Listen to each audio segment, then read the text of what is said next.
Selamat pagi, saudara-saudaraku yang dikasihi oleh Tuhan.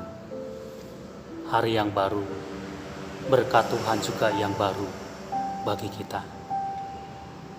Saudara, ada sebuah cerita ilustrasi. Ada seseorang mengalami masalah dalam hidupnya. Dan masalah itu telah menjadi beban yang berat sekali bagi dia. Dia datang kepada seorang yang bijak untuk meminta bantuan. Dia bertanya kepada orang bijak itu, bagaimana caranya supaya masalah dalam hidup saya tidak menjadi beban bagi saya.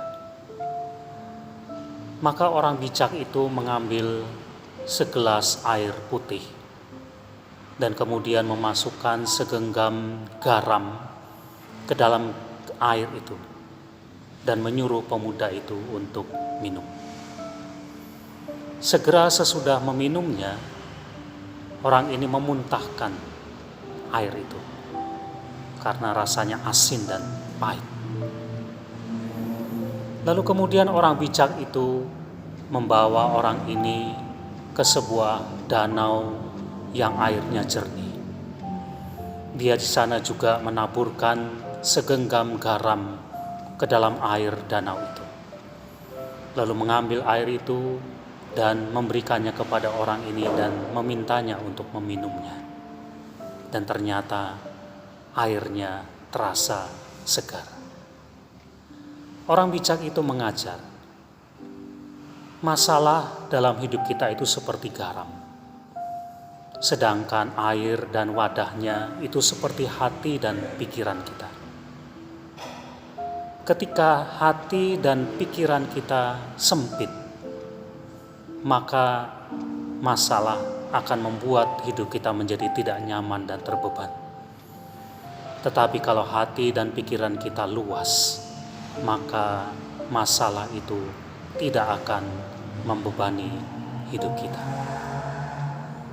Benar, saudara-saudara, seberapa kuat kita menghadapi masalah dalam hidup kita, itu juga ditentukan oleh seberapa besar hati dan pikiran kita.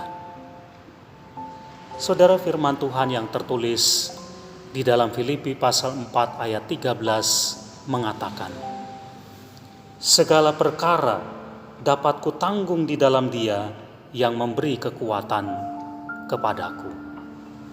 Saudara, hati yang luas, pikiran yang luas itu artinya sabar, tabah, tetap percaya, tetap mengandalkan Tuhan, dan yakin bahwa ketika kita mengalami pergumulan dalam hidup kita, Tuhan pasti akan memberikan kepada kita kekuatan, sehingga semua masalah dalam hidup kita bisa kita tanggung. Biarlah hati dan pikiran kita adalah hati dan pikiran yang luas, sehingga apapun yang menjadi masalah kita tidak akan pernah membebani kita. Amin.